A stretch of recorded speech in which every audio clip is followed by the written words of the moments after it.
दोस्तों, आज मैं रवि कुमार बिश्नोई meerut-report.com के संचालकों श्री अंकित सिंह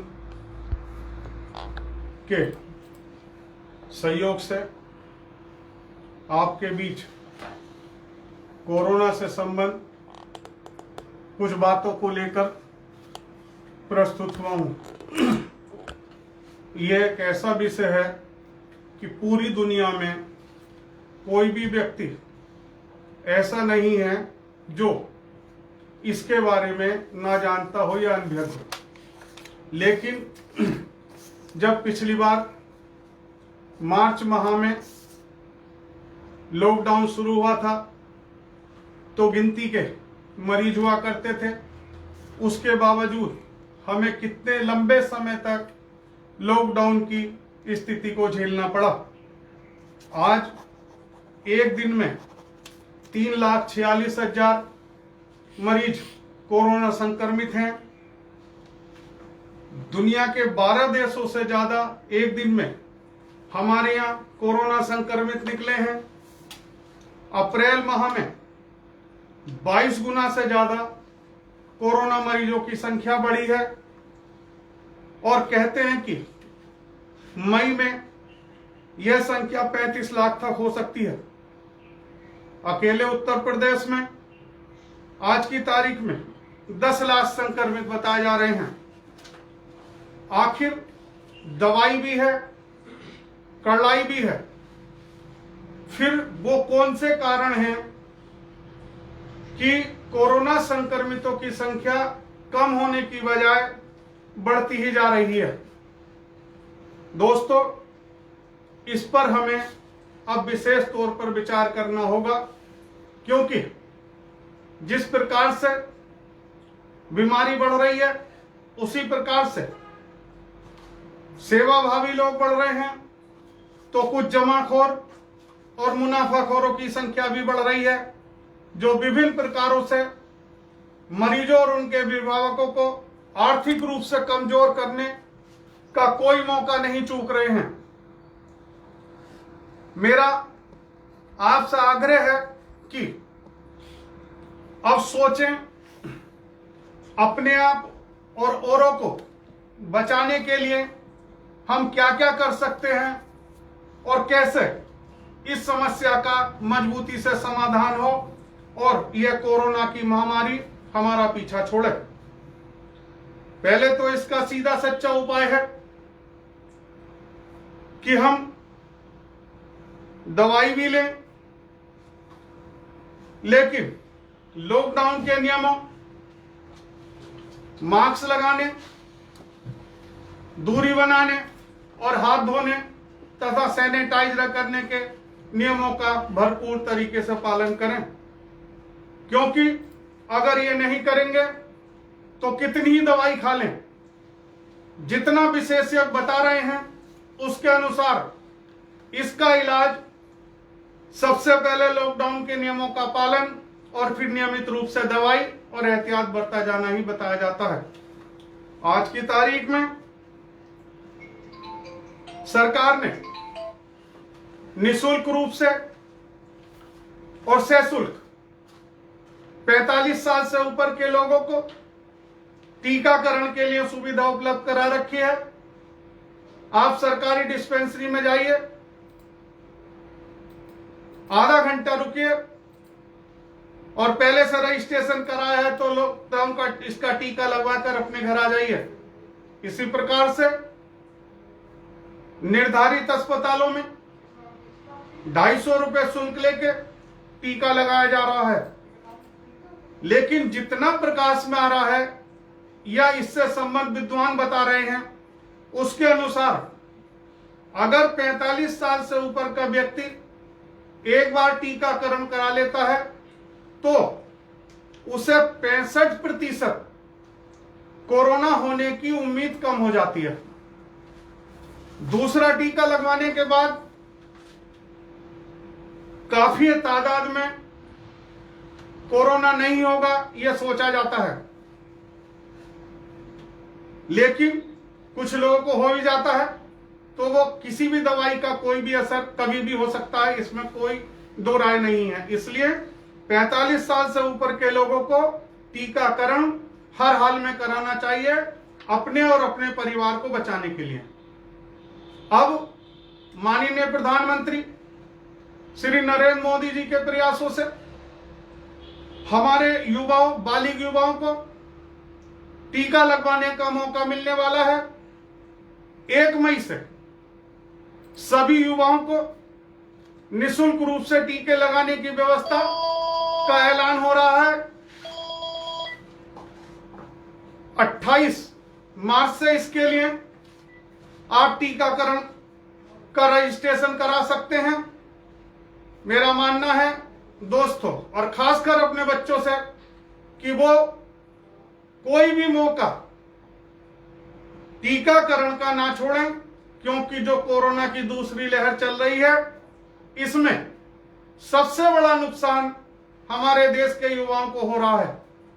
अभी पिछले दिनों में पढ़ रहा था कि यह लहर जो है 50% से ऊपर कोरोना संक्रमित जो मिल रहे हैं उनमें युवा हैं। अब अगर हमारे युवाओं को यह होगा तो कितनी समस्याएं उत्पन्न हो सकती हैं, क्योंकि उनके सिर पे परिवार को पालने का भी काम है, माँ बापों की देखभाल भी उन्हें करनी है, सामाजिक व्यवस्था भी उन्हें देखनी है। इसलिए उन्हें बाजारों में भी जाना है, सब जगह जाना है, आना है। इसलिए उन्हें अपने और अपने परिवार व समाज की सुविधा के लिए और उन्हें बचाए रखने के लिए टीकाकरण कराना बड़ा जरूरी है।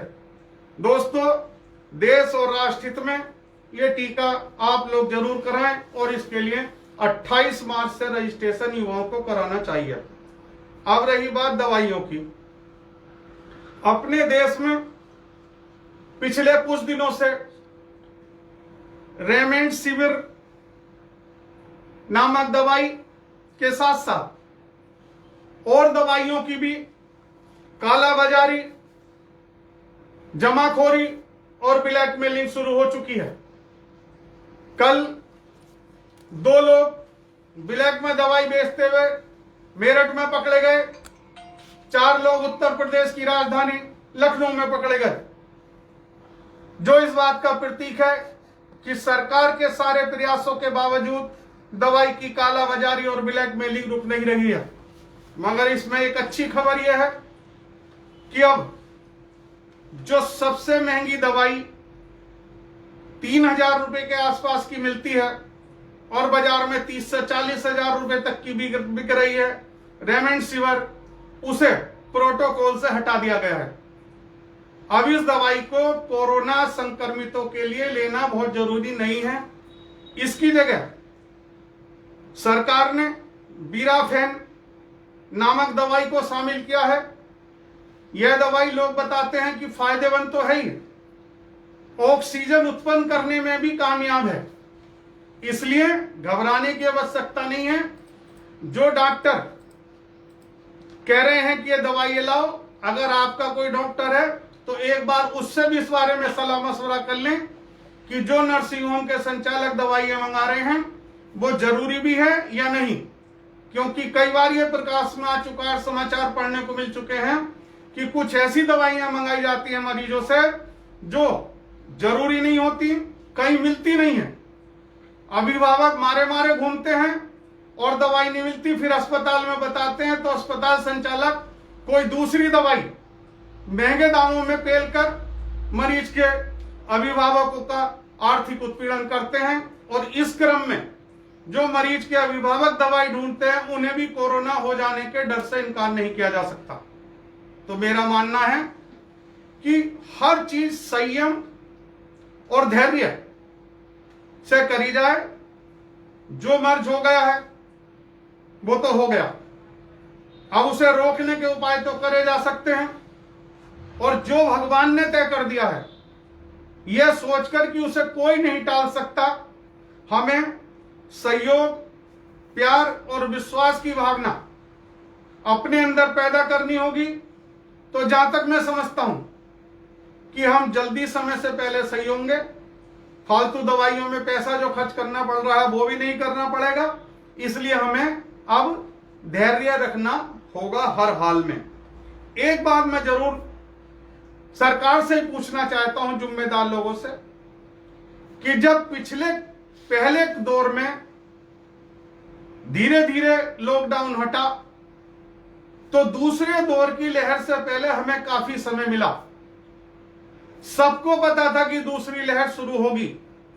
उसके बावजूद स्वास्थ्य विभाग से संबंधित लोगों ने, हमारे सरकार के प्रतिनिधियों ने आखिर जो इसके इलाज की दवाइयां थी, प्लाज्मा था या ऑक्सीजन थी, इसकी इतनी व्यवस्था क्यों नहीं करी कि जो हमें आगे चल के ये समस्याएं जो उत्पन्न हो रही हैं वो नहीं होती। कहीं ना कहीं मेरा मानना है कि पिछले जो कुछ समय गुजरा उसमें जिम्मेदारों की लापरवाही रही, जिसका खमियाजा आज की तारीख में हमें भुगतना पड़ रहा है। मैं स्पष्ट रूप से मांग करता हूं माननीय प्रधानमंत्री जी से, यूपी के मुख्यमंत्री योगी आदित्यनाथ जी से, कि जो लोग ऐसे कामों के लिए दोषी हैं और सरकार की नीतियों को कोरोना के संदर्भ में लागू करने में सफल नहीं हो रहे हैं, चाहे वो कितना ही बड़ा अधिकारी क्यों ना हो, किसी भी विभाग का हो, उसके खिलाफ हर हाल में न्याय उचित कार्रवाई करने में कोई देर नहीं होनी चाहिए। क्यों कि अगर लापरवाही के खिलाफ कार्रवाई नहीं हुई तो यह मामला बढ़ता ही जाएगा, इनके हौसले बढ़ते जाएंगे, आम आदमी परेशान होता रहेगा। एक बात मैं विशेष रूप से हमेशा कहता हूं, जो आज भी कहना चाहता हूं, कि सरकार अगर कोरोना संक्रमण की रफ्तार को रोकना चाहती है तो जो उपाय हो रहे हैं वो तो होते ही रहे।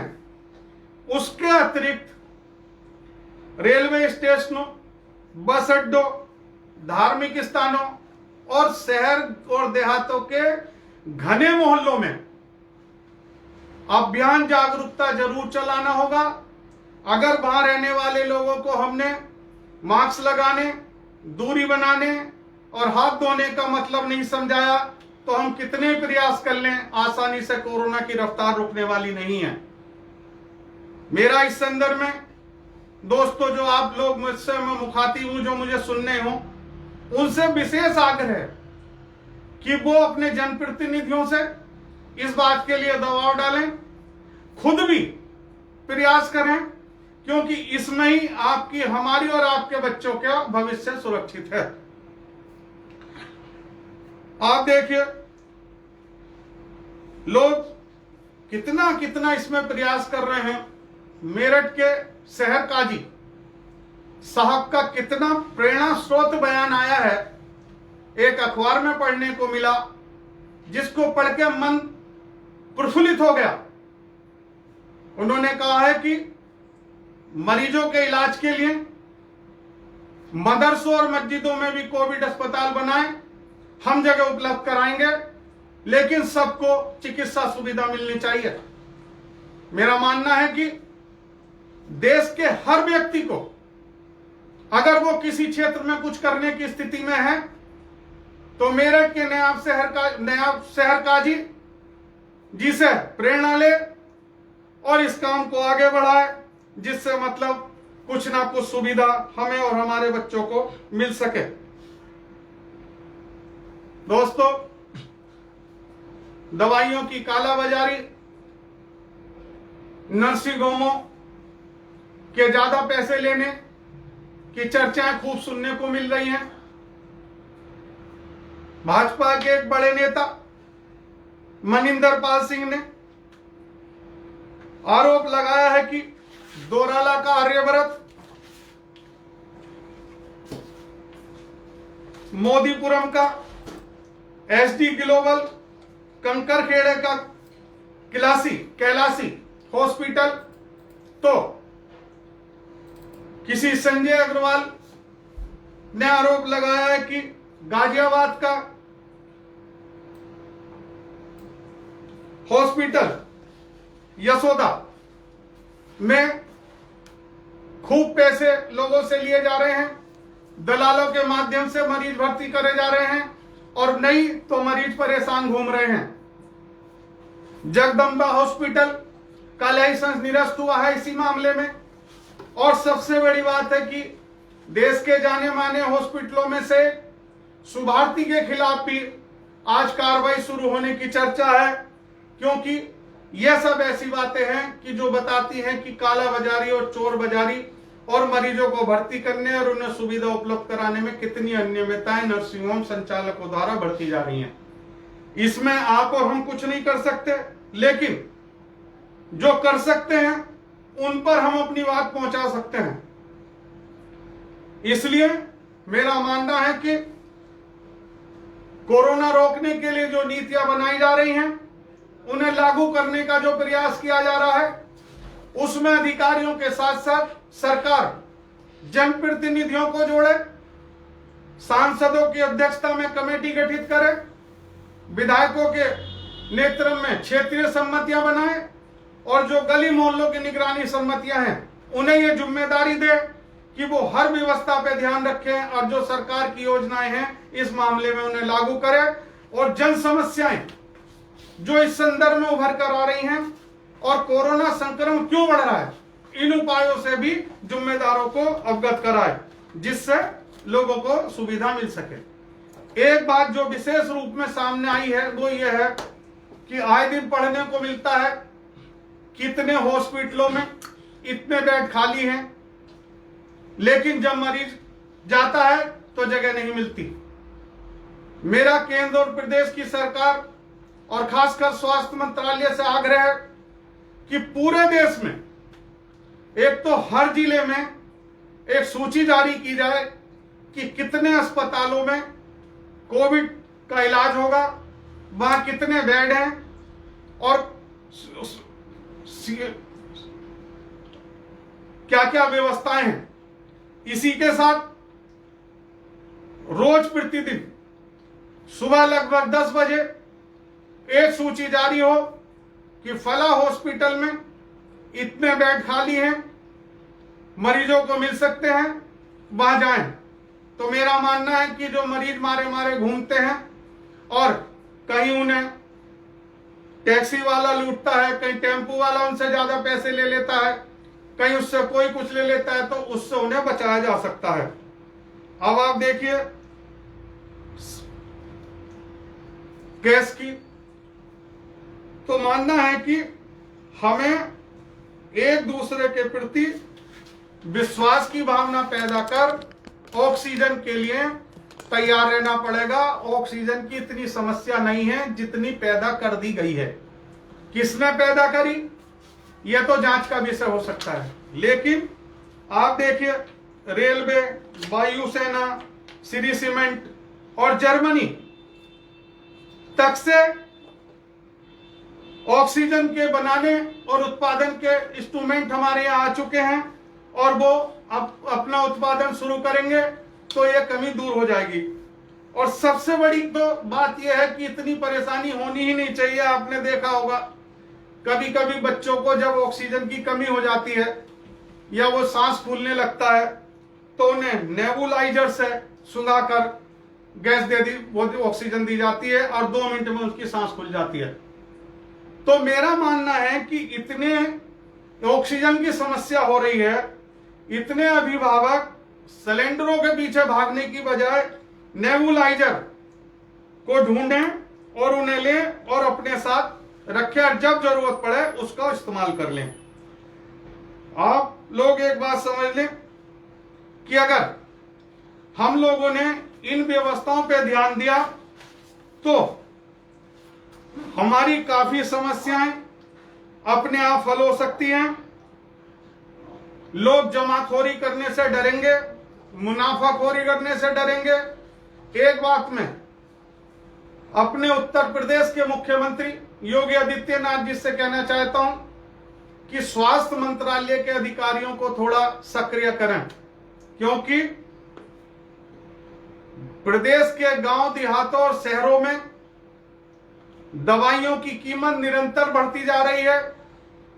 रोजमर्रा के उपयोग की दवाइयां जो पहले आराम से मिल जाती थी, अब यह कहकर कि दवाई नहीं है, महंगी लानी पड़ रही है, या तो महंगी दी जाती हैं या फिर उसमें कंसेशन 1 पैसे का नहीं दिया जाता, जो नागरिकों का खुला उत्पीड़न आर्थिक रूप से कहा जा सकता है। मेरा आग्रह है कि इस पर अंकुश लगाएं, दवाइयों की महंगाई रोकने के लिए कार्रवाई करें और जो इस कोरोना के चक्कर में आम आदमी को अन्य बीमारी होती है उसकी दवाई और इलाज मिलना लगभग बंद सा होता जा रहा है, उसे पुनः शुरू करें, सामान्य रूप से दिलाएं, जिससे आम आदमी में विश्वास की भावना जागृत हो सके। एक बात और कहना चाहता हूं कि अब विश्वास की भावना पैदा हो रही है। जैसे किसी के घर में किसी को कोरोना हो गया और वो किराए के मकान में रहता है, तो मकान मालिक उसको घर में अब आपको नहीं आने देना चाहता। बिल्कुल सही नहीं है, मानवीय दृष्टिकोण से गलत है। लेकिन जिसके परिवार से ऐसा हुआ, जो दुखी व्यक्ति है, उसे भी चाहिए कि वो अपने परिवार के जिस व्यक्ति के संग कुछ हुआ उसके सब काम निपटाकर नहा धो के अपने घर में पहुंचे। दोनों को सहयोग करना चाहिए, क्योंकि आपसी विश्वास से ही व्यवस्था आगे को चल सकती है। एक विषय जो माननीय प्रधानमंत्री जी से आग्रह करना चाहता हूं वो ये है कि जो दवाइयों की महंगाई बढ़ रही है और लोग उससे बुरी तरह परेशान हैं, ऐसे दौर में जो आपके द्वारा जेनरेटिक दवाइयों का अभियान चलाया गया था, शहर शहर में स्टोर खुलवाए गए थे, उन पर आज की तारीख में कम दवाइयां उपलब्ध हो रही हैं। मेरा आग्रह है कि अगर पूरी दवाइयां जो जेनरेटिक उसमें आती हैं वो देश भर के अपने स्टोरों पर उपलब्ध कराई जाएं और साथ साथ ऑक्सीजन के माध्यम जैसे नेबुलाइजर है या सिलेंडर है या टीका है बीमारी के लिए, अगर ये भी इन स्टोरों पर जेनरेटिक दवाइयों के उपलब्ध हो सकें तो मेरे ख्याल में काफी समस्या का समाधान हो सकता है। और प्रधानमंत्री जी, आपके प्रयासों को जनता सराह रही है और आगे भी सराहेगी और उसे इन बीमारियों से और इससे उत्पन्न समस्याओं से छुटकारा भी मिल सकता है। इन्हीं शब्दों के साथ मैं अपनी बात को समाप्त करता हूं और ऑनलाइन न्यूज चैनल meerut-report.com और उसके सहयोगियों को धन्यवाद और बधाई देता हूं और आशा करता हूं कि अन्य जलवंत मुद्दों पर अगर मेरी पाठकों को बात पसंद आई हो तो मेरे को रवि कुमार बिश्नोई मुझे बोलने का मौका देंगे। इन्हीं शब्दों के साथ राष्ट्र जय भारत, धन्यवाद।